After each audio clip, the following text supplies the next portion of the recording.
काय झालं आता रडायला? हा काय ते आता काय झालं पण अजून आता राहू की एवढं गळा गळा रडायला लागली इथं बघा खाली काय करायली मी.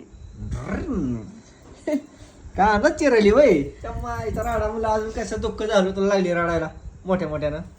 हे एवढा कांदा चिरून काय करली ग बारीक बारीक ह्या मशीनला असल्या नवीन पदार्थ नवीन नवीन पदार्थ हे लय भारी. लय भारी.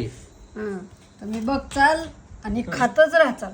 खातच राहताल किती किती 2 खायचं ते तर 4 खाचाल. होय शिवाने आपण व्हिडिओ मध्ये बघू तर शिवानी सांगता येते का काय करली मम्मा शनी सांग मग मी तुला सांगितलेलं. काय करली मम्मा हा तुला नाही खायचं. जाऊ दे करताना बघतो मी हो चलो तुझी प्रोसेस अंडा केमा पाव. होय बघतो की पुढे चला आता